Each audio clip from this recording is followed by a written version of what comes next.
सिंह जी हमारे state head इस debate में जुड़ चुके हैं। वीरेंद्र जी, आखिर क्या कारण है कि ब्रजभूषण के खिलाफ कार्रवाई के बजाय इस पूरे मामले को एक राजनीतिक रंग दिया जा रहा है? देखिए, बीजेपी की सरकार में ये जो पहलवानों का आंदोलन है, ये भी उस किसान आंदोलन की तरह हो गया है जो लगता है कि साल भर चलेगा और साल भर सरकार की किरकिरी कराता रहेगा। ब्रजभूषण के मामले में रिजल्ट किसान आंदोलन की तरह ही अगर आना है तो पहले ही उसको सही कर ले तो ज़्यादा ठीक होगा। आज ब्रजभूषण सिंह ने कहा कि उनको बच्चों की बड़ी चिंता है, बच्चों का बड़ा भविष्य बनाना चाहते हैं। शिक्षा क्षेत्र में उनके बहुत सारे 50 कॉलेज हैं, कई ज़िलों में उनको लोग शिक्षा माफिया के तौर पर जानते हैं। देवीपाटन मंडल और उसके आसपास के ज़िलों में वो कितने बड़े शिक्षा के सेवक हैं, ये सब लोग जानते हैं और पहचानते हैं। उनको शिक्षा से बड़ा लगाव है, लेकिन शिक्षा के साथ साथ उनको दबंगई से भी लगाव है, ठेके पट्टे से भी लगाव है, हेलीकॉप्टर से भी लगाव है, घोड़ा गाड़ी से भी लगाव है।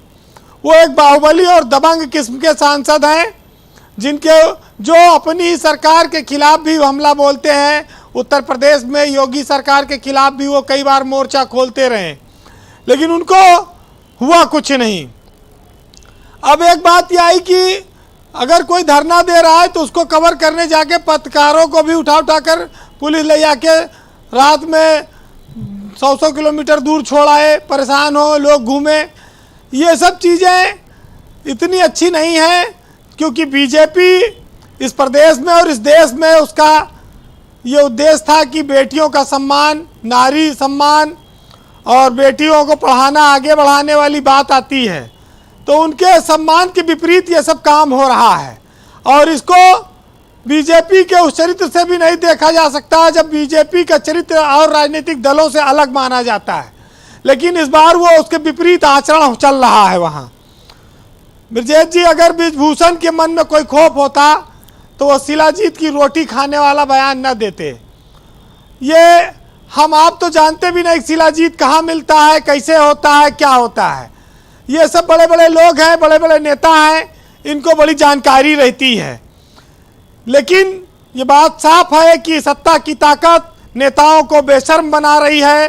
वो झूठ बात को भी ढिठाई के साथ सच बोलने की कोशिश करते हैं, सच बताते हैं। अब नैतिकता का पतन हो चुका है और दबंगई हावी है। जो सार्वजनिक जीवन में है उनसे नैतिक आचरण की बड़ी उम्मीदें की जाती थी, उनका सबका समापन हो चुका है, अब वो दौर जा चुका है। तो ये ब्रजभूषण शरण सिंह बीजेपी के नए सिरदर्द हैं और ये सिरदर्द लंबे समय तक जारी रहेगा। ये बीजेपी को तय करना है कि उसको कब तक ये बाम अपने सर पर मलवाना है। मजबूरी है बीजेपी की कि इनके लिए वो अपनी साख दांव पर लगाने को तैयार है। कुछ तो बात होगी ब्रजभूषण में। देखिए, बहुत सारी बातें सुरेंद्र राजपूत ने कह दी हैं। अब ये बहुत बड़ी पार्टी है, बहुत सारे उनके समर्थक भी हैं, बहुत सारे उनके विरोधी भी हैं। उस तरह से चीजें चल रही है। वो तो कहते हैं कि जैसे हाई कमान का निर्देश मिलेगा मैं इस्तीफा दे दूंगा, लेकिन इस्तीफा उन्होंने दिया नहीं। देखिए, बीजेपी जब सत्ता में आई थी उसने कहा था कि हम खेल संघों से नेताओं और अफसरों का दखल खत्म कर देंगे।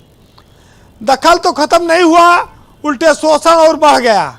नेता और अफसर सारे खेल संघों पर हावी हैं। जहां पर पैसा है वहां पर सब नेता और अफसर जमे हैं। उनके पास एंट्री देने की, खिलाने की ताकत है। बताते हैं कि ब्रजभूषण शरण सिंह को लोग नेताजी कहते हैं। उनके आगे किसी की बोलने की हिम्मत नहीं है, ना रेसलर खिलाड़ी और ना कोई संघ का कोई जो पदाधिकारी है। स्टेज पे पीट पाट कर चुके हैं। हाँ, वो तो थप्पड़ मारते रहे। वो जब से खेल संघ में गए उनकी दबंगई चलती, उनके सामने कौन बोलेगा, किसी की हिम्मत नहीं है। और ऊपर से दिल्ली पुलिस ने अभी तक उनसे कोई पूछताछ नहीं की है। तो जब लोग इतना डरते हैं उस आदमी के खिलाफ कार्रवाई कहाँ हो पाएगी। वो सांसद हैं, 3-4 जिलों में वो पार्टी को जिताने हराने की क्षमता रखते हैं, तो ये आसान नहीं है जी। लेकिन वो कहते हैं कि ये हरियाणा वालों का षड्यंत्र है। हरियाणा देश में हर खेल में नंबर 1 है। अभी लखनऊ में आज उत्तर प्रदेश में यूनिवर्सिटी खेल के लिए ऑल इंडिया खेल का शुरुआत हुई है। यूपी में उसमें 6-7वें नंबर पर पोजीशन रहती है यूपी की, हरियाणा पहले नंबर पर आता है। लेकिन आप लोग सब जानते हैं कि यहाँ खिलाड़ियों का अंडा भी चोर खा जाते हैं, ये जो संघों में जितने अधिकारी बैठे हैं, सुबह नाश्ते में आमलेट में। तो यूपी के खिलाड़ी कहाँ से आगे बढ़ेंगे? उसी में से अफसरों के घरों में जिलेबी भी जानी है। खेल तो अफसरों और नेताओं के बाएं हाथ का खेल बना हुआ है, और उसका जीता जागता उदाहरण ब्रजभूषण शरण सिंह है। वो मीडिया को भी धमकाते हैं, बाबा रामदेव को भी कहते हैं, वो तमाम सारे लोगों पर आरोप लगा रहे हैं। अब ये षड्यंत्र कब तक चलेगा, कैसे होगा, ये देश की जनता देखे और समझे।